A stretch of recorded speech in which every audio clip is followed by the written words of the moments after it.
hukuman di akhirat. Bagaimana orang yang dia memutus tali silaturahmi itu hukuman di akhirat tuh sudah. Tidak usah ditanyakan kalau sudah hukuman di akhirat pasti lebih berat 1000 kali hukuman di dunia. Ya, tidak tahu berapa kalinya, tidak tahu, cuma lebih berat dari dunia. Pasti itu. Karena apa? Allah Ta'ala langsung dihukum. Langsung diutus sama Allah Ta'ala. Langsung saat itu juga. Kalau di dunia enggak, diundur-undur sama Allah Ta'ala. Dipelanin. Azabnya dipelanin.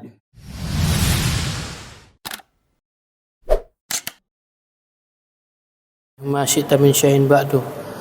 Allahumma salli ala sayyidina Muhammadin wa ala alihi wa sahbihi wa sallim. Subhanaka la ilma lana illa ma 'allamtana innaka antal alimul hakim. Rabbi shrah li sadri wa yassir li amri wahlul 'uqdatam min lisani yafqahu qawli, amma ba'd. Alhamdulillah kita kembali dihadirkan di majelis yang penuh barakah ini, di mana majelis yang kita di sana menyebut, yang di sini menyebut nama Allah dan Rasulnya. Dan mudah-mudahan Allah Ta'ala selalu memberi kita hati yang dimana hati itu selalu ingin untuk hadir majelis-majelis yang baik seperti ini, yang baik seperti ini.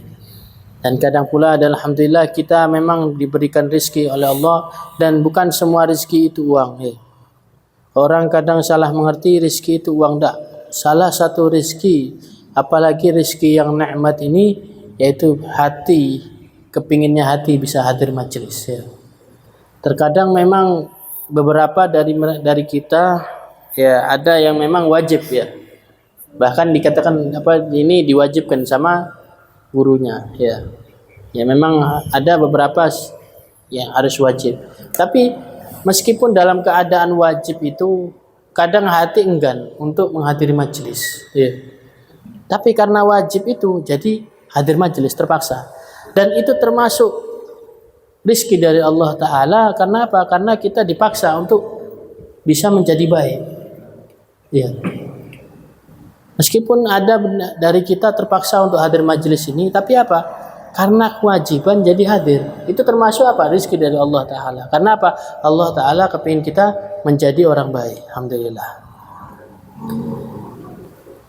Dan alhamdulillahnya kita memang setiap dan kita di sini berzikir dan istighatsah, minta tolong sama Allah Ta'ala. Dan alhamdulillah mudah-mudahan dengan kita baca di sini kita ditolong oleh Allah Ta'ala. Selalu ditolong oleh Allah Ta'ala. Karena apa? Karena Allah Ta'ala itu selalu suatu zat, yaitu zat yang ingin dimintai terus. Allah Ta'ala, bagaimana caranya kita dekat sama Allah Ta'ala?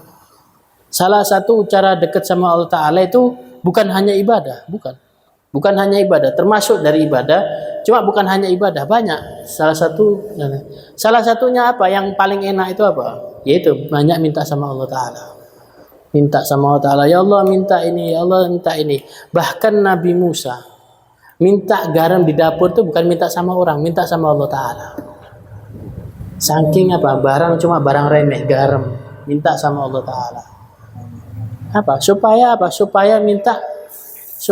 dekat sama Allah Ta'ala. Bukan hanya kita minta remeh sama Allah Ta'ala, kita meremehkan Allah Ta'ala. Enggak. Kita minta suatu remeh sama Allah Ta'ala, itu termasuk kita ada itikat sama Allah Ta'ala, itikat yang baik. Bahkan yang remeh pun kita minta sama Allah Ta'ala. Apalagi yang besar ya. Kalau kita sudah berani minta sama Allah Ta'ala, berani minta yang remeh-remeh, misalkan ya Allah kepin duit, orang semua yang minta, itu uang itu hal yang remeh bagi Allah Ta'ala. Kalau kita selalu minta sama Allah Ta'ala, minta yang remeh, berarti apa? Lama-lama nanti kita ada itikat baik sama Allah Ta'ala. Lain sama manusia. Ya, manusia kalau dimintai terus tambah ngamuk. Ya, pertama dikasih, iya. 2 kali jaluk mana iya. 3 kali jaluk mana awas. Ya, wis diperingati. Ya. Awas. Lah ketepaan apa? Jaluk mana ya dikaplok ya. Wis, lain ya. Ada sebuah syair malah mengatakan yang artinya begini, kalau Allah Ta'ala dimintai maka kita akan tambah dekat sama Allah Ta'ala. Kalau misalkan Bani Adam dimintai tambah jauh kita sama Bani Adam. Yang asalnya kita ini mendekat sama Allah, sama orang ini, karena kita sering minta, jadi apa? Jadi menjauh. Iki jaluan dicap apa? Dicap jaluan. Nah, tak bisa. Kalau sama Allah Ta'ala, tambah senang, ayo minta. Apapun minta. Tapi masalah kabul apa enggaknya ya terserah Allah Ta'ala ya. Nah itu kabulnya doa kita introspeksi diri. Kok tidak kabul? Kenapa? Aku akan maksiat? Yo akeh. Ya. Kok sih ditanya aku akeh maksiat yo akeh. Ya.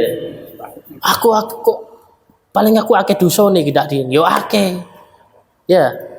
Jangan sampai kita kayak gitu ya. Jadi kita cari apa yang kita kurangi. Bahkan para waliullah itu ya. Waliullah yang namanya insya Allah tidak ada dosa. Tapi tidak luput dari dosa karena mereka manusia. Dan mereka maksum. Bukan maksum. Ya. Bahkan mereka itu selalu bersalah sama Allah Ta'ala. Terus taubat sama Allah Ta'ala. Terus istighfar sama Allah Ta'ala. Makanya apa? Doanya diijabah sama Allah Ta'ala. Ya. Jadi seperti itu. Jadi kita kalau misalkan ingin mendekat sama Allah Ta'ala, terus minta sama Allah Ta'ala. Ya Allah, minta terus. Minta. Jangan sampai kita berhenti minta sama Allah Ta'ala. Terus minta apapun itu, meskipun hal yang remeh. Ya.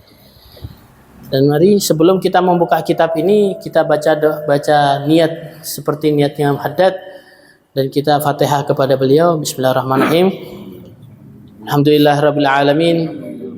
Nawaitu ta'alluma wa ta'lima wa tadhakkura wa tadhkira wa naf'a wal intifa'a wal ifadata wal istifada wal hatha ala tamassuki bi kitabillahi wa sunnati rasulih wa du'a ilal huda wa dalalata alal khair ibtigha wajhillah wa ghurbihi wa mardatihi subhanahu wa ta'ala. لا هل ورسول على كل من كره تصنف الحدات لما تأثر وأصلح له كل شيء وجد له بها في الكبرى وأحسن له كل وجد له في كل حين كرامة وفضلا نشوم تأثر وأبي الأخرى شهرات ورسول عالم السنة وشرع فأتى على رسولنا ولدنا وشيخنا محمد بن عبد الله وعلى روح الحبيب عبد الله الحداد شان وصوله وفروع عن الله درجات الجنة وكثر مطلوبات وطيب سنة وفضل مجيب وينفعنا به ويوم الخطبة وشرين ومتين وتني على إخرى الفاتحة. Alhamdulillah Rabbil Alamin Ar-Rahman Ar-Rahim Maliki Yawmiddin Iyyaka na'budu wa iyyaka nasta'in ihdinas siratal mustaqim siratal ladzina an'amta 'alaihim ghairil maghdubi 'alaihim waladdallin. Nah, Jumat yang lalu kita sudah membahas tentang bagaimana kita menjambung tali silaturahmi ya. Menyambung tali silaturahmi itu sama siapa? Ya. Kemarin sudah dijelaskan sama siapa kita tali silaturahmi, yaitu sama keluarga yang dimana itu musuh kita. Kan banyak dari kalangan kita ini, maksudnya dari orang-orang ini banyak bermusuhan kan sama saudara. Penyebabnya bukan cuma satu, harta. Ya, yang sudah kita bahas minggu lalu bahwa kalau misalkan biasanya orang itu kalau sudah anak ini kaya ataupun dapat pangkat, misalkan jadi camat misalnya, ataupun jadi kalau sudah ada saudara, itu saudara aku. Nah, bukan saudara. Bahkan dia itu berani memutus silaturahmi untuk keluarganya. Karena apa? Karena untuk Untuk memuaskan egonya. Jadi orang yang suka memutus tali silaturahmi ini karena egonya itu besar. Soalnya dia merasa dia paling tinggi, dia merasa dia paling mulia. Karena karena kedudukan dan karena harta. Padahal Allah Ta'ala tidak memandang kemuliaan dari situ ya. Allah Ta'ala memandang kemuliaan dari takwanya kita. La yanzuru ila ajsamikum wala hadis Nabi, tidak melihat dari jasad kalian dan dari harta kalian, akan tapi melihat dari takwanya kalian. Nabi SAW. Jadi itu. Dan yaitu hukuman bagi orang-orang yang memutus tali silaturahmi, bahwa dia itu adalah banyak ancaman dari Allah Ta'ala bahwa dia itu mendapatkan dua hukuman, di mana hukuman itu pertama di dunia dan hukuman yang kedua hukuman di akhirat. Mungkin hukuman di dunia itu meskipun dia banyak hartanya tapi hatinya resah, Tidak suka gini, tidak suka itu, mau ke sana ke tidak enak, mau ke sini tidak enak.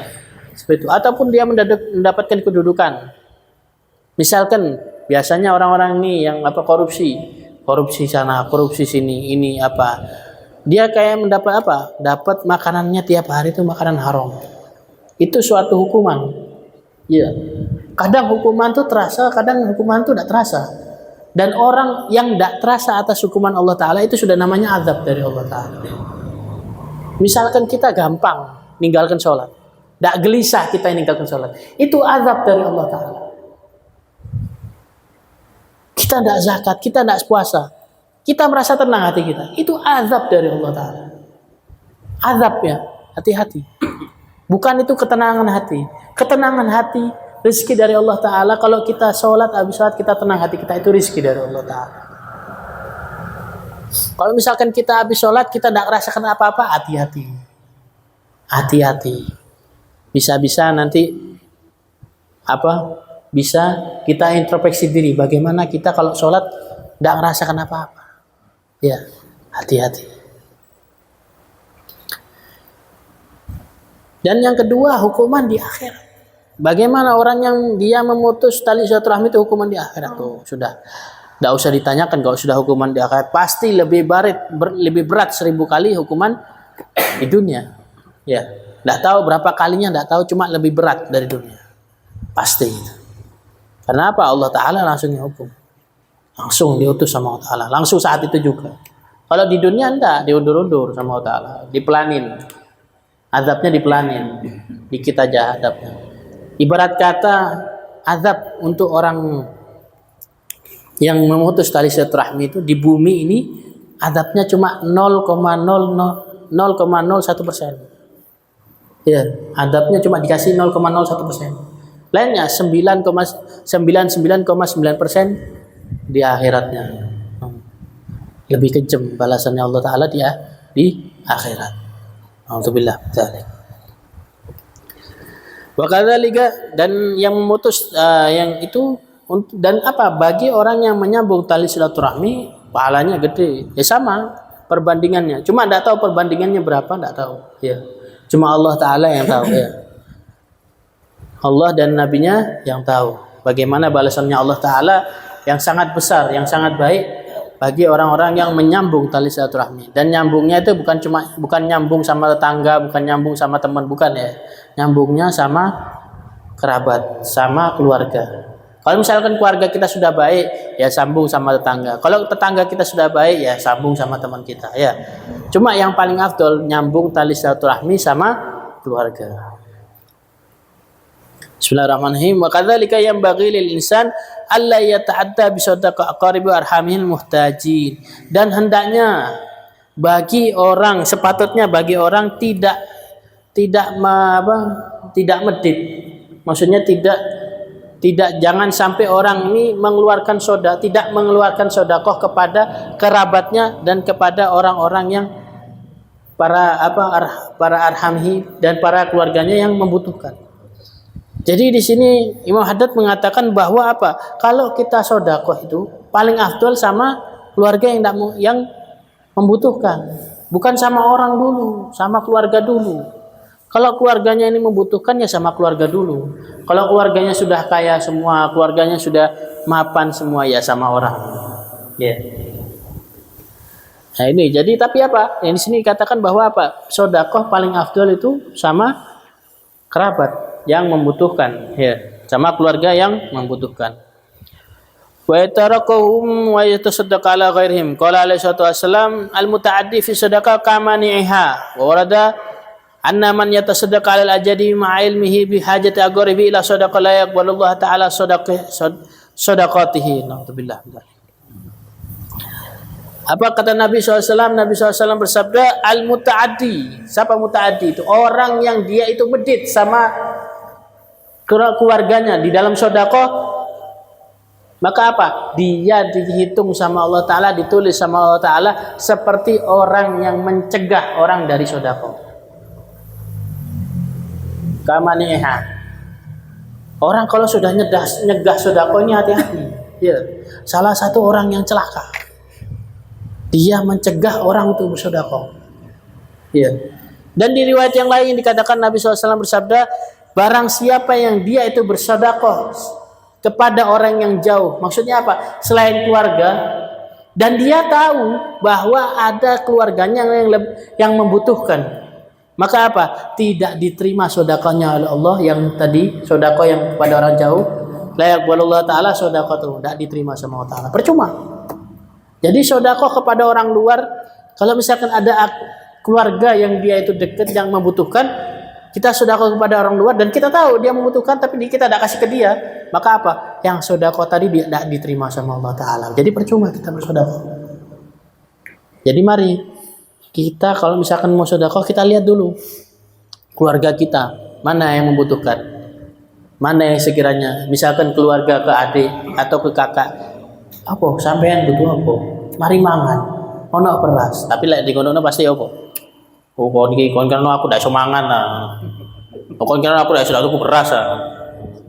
Ya, ndak usah ngono, tersinggung ya. Ndak usah kayak gitu. Masa ditakoki sing yang peka lah jadi orang ya. Oh iki dak ono saat. Bahkan kasih template gitu, iki patut titik-titik. Oh, pasti makasih dia orang. Meskipun kadang kalau keluarga ini kadang gengsi, oh, lepono kantong aja. Ya. Kadang orang kayak gitu ya. Es biasa. Itu sudah yang terjadi di masyarakat kita ya. Apalagi les musuh ya. Ndak kelem. Tetap kita orang taruh Joko menene hilang ya. Ya. Biasa ya. Iya. Ndak iki rekeningku. Repot. Ya. Is. Wa qala alaihi wasallam, dan Nabi SAW bersabda, as-sadaqu 'alal ajanib shadaqah wa sadaqah 'alal agharib ithnani as-sadaqah wasilah. Nabi SAW bersabda, kalau sedekah kita kepada orang yang jauh, kita cuma dapat pahala sedekah, kata Nabi SAW. Tapi kalau kita sedekah kepada agharib, kepada keluarga yang dekat, dapatnya dua, pahala sedekah dan pahala apa?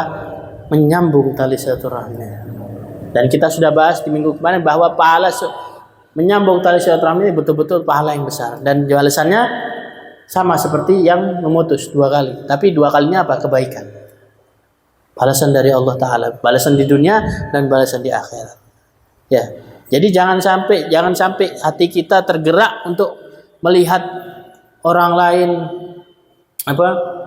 susah, tapi tidak tergerak hati kita untuk melihat saudara kita yang susah. Naudzubillah min dzalik. Ya. Jadi intinya, jadi kita perlu perhatikan saudara kita ya. Mana yang susah, mana yang kalau misalkan mapan semua ya kita bantu yang lain ya. Qultu wa mahlu dzalika ma lam tashaddad hajatul agharib illa fahimal haq bisadaqah min ghairihim. Yang hadap mengatakan, aku berkata, tempatnya itu yang dia itu paling di tasyaddad ini paling ditekankan untuk bersedekah, yaitu apa? Keluarga. Kata Imam Haddad, yang paling ditekankan untuk bersedekah ini tempatnya apa? Ya keluarga itu. Dan kalau misalkan paling orang kalau faham, kalau misalnya illa fahima haqqo bisadaqah ghairihim. Dan jikalau dia paham, maksudnya apa? Orang ini harus memahami bahwa sedekah kepada aqarib itu lebih diutamakan daripada sedekah kepada yang lain ya. Kalau sedekah kepada yang lain tidak apa-apa, tidak masalah. Kita tidak mau, tapi sedekah kepada aqarib lebih afdol, kepada keluarga lebih afdol ya. Jadi kita misalkan mudah-mudahan yang di sini sukses semua. Pas kita sukses, ngelihat keluarga kita susah dan kita tidak tergerak, naudzubillah min dzalik. Jangan sampai ya. Jadi kita kalau sudah sukses, kita bantu saudara-saudara kita apa butuh apa. Enggak usah ojo mentang-mentang sukses lek katanya orang Surabaya kemalan apa? Kemedi ya, sing kon butuh apa? Kaya tok. Kon butuh apa? Tang-tang sukses. Kon butuh apa? Ojo ngono ya. sing kena, pakai hati, pakai akhlak. Ya, Nabi SAW datang ke bumi ini ngajarkan akhlak. Ya.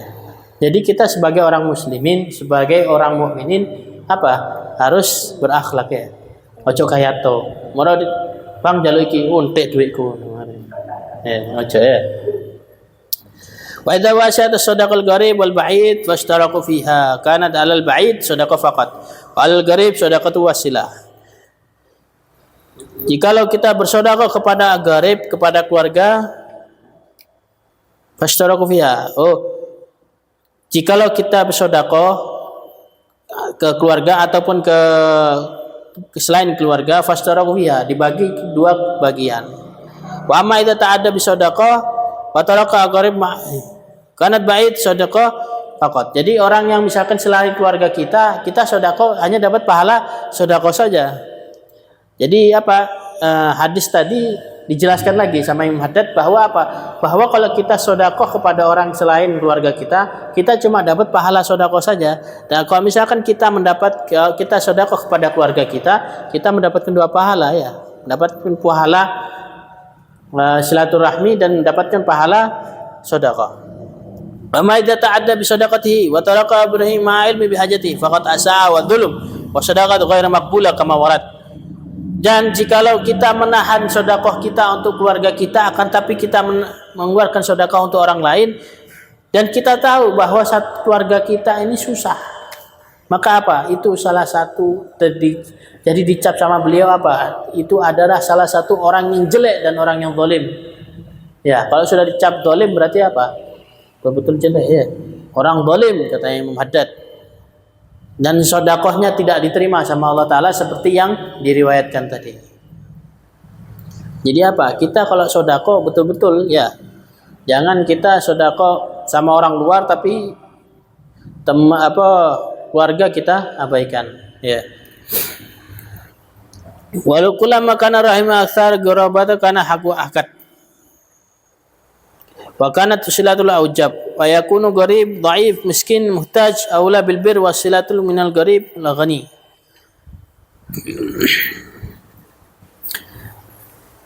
Dan jikalau alama kana rahim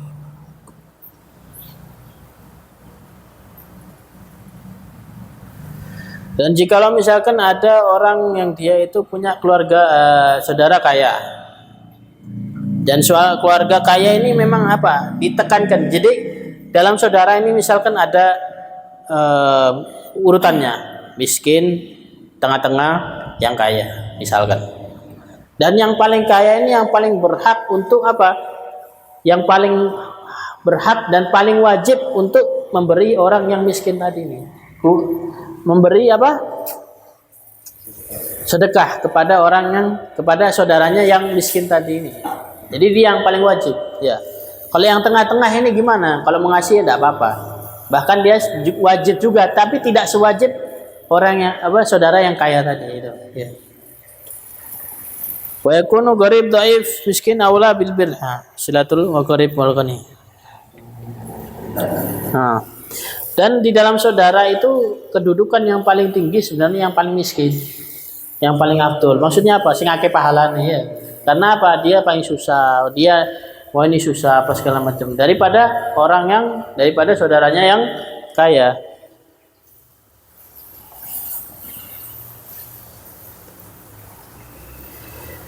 Dan orang gharib yang miskin. Jadi kerabat yang awal tadi yang dibahas oleh Nabi bukan kerabat yang miskin, tapi kerabat yang membutuhkan.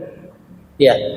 Jadi lainnya, miskin sama membutuhkan lain. Kalau membutuhkan tuh berarti per bulannya pas-pasan.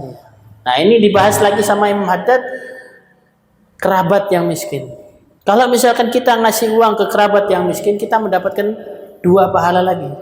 Wasilatul arham mendapatkan dua hak, bukan mendapatkan dua pahala, mendapatkan dua hak. Haknya keluarga dan haknya orang miskin. Jadi kita dapat sedekahnya dapat orang miskin, pahalanya orang miskin, dan kita dapat pahalanya kita mendapatkan sedekah kepada keluarga ya. Faqad qarana Allah bainal amri wal ihsan ila ghurabatil masakin fi ayatin min kitabihi wa kutul qouli ta'ala Dan Allah Ta'ala membarengkan di dalam ayatnya tentang apa? Keluarga yang miskin, keluarga miskin di dalam kitabnya, yaitu Al-Quran. Mithaqul Ta'ala fa'atil dal qurba haqqahu wa miskin wa ibnis sabil. Dan berikanlah haknya keluarga terdekat dan orang miskin, wa ibnis sabil, dan orang yang bermusafir. Wa mithlu qaulihi ta'ala, dan seperti firman Allah Ta'ala di dalam Qur'annya, wa atil mala ala hubbihi dzawil qurba wal yatama masakin ila ghairi dzalik. Dan berikanlah hartamu kepada apa? Orang dzawil qurba, keluarga yang paling terdekat, wal yatama wal masakin, dan orang yatim dan orang-orang miskin. Fala syak anna silati min la haqqani ma'an aula min silati min lahul haqqul wahid. Dan di sini tidak diragukan lagi, kata Imam Haddad, bahwa kita kalau misalkan kita menyambung tali silaturahmi kepada kepada saudara kita yang miskin tadi, lebih afdol mendapatkan dua hak tadi daripada kita apa? Silatul arham, mendapatkan pahala silaturahim daripada hak yang wahid tadi. Maksudnya apa? Keluarga yang tadi membutuhkan, yang tadi keluarga itu lebih afdol keluarga yang miskin tadi. Jadi kalau misalkan kita mau sedekah, paling afdol kita sedekah ke keluarga miskin ini. Karena apa? Pahalanya lebih gede, pahalanya lebih besar. Tapi kalau misalkan kita mau sedekah semua, ya fadol, lebih bagus, dapat pahalanya semua ya. Tapi kalau kita disuruh pilih, cuma ada dikit tok uang, disuruh milih bagaimana? Yang paling miskin kita sedekahi. Wallahu a'lam. Mudah-mudahan yang sedikit ini bermanfaat, dan mudah-mudahan Allah Ta'ala menjadikan kita orang-orang yang selalu menyambung tali silaturahmi dan mendapatkan pahala, dan selalu Allah Ta'ala ini akan memberikan kebaikan kepada kita dan keluarga kita dan orang-orang yang kita cintai. Hadza minni. Assalamualaikum warahmatullahi wabarakatuh.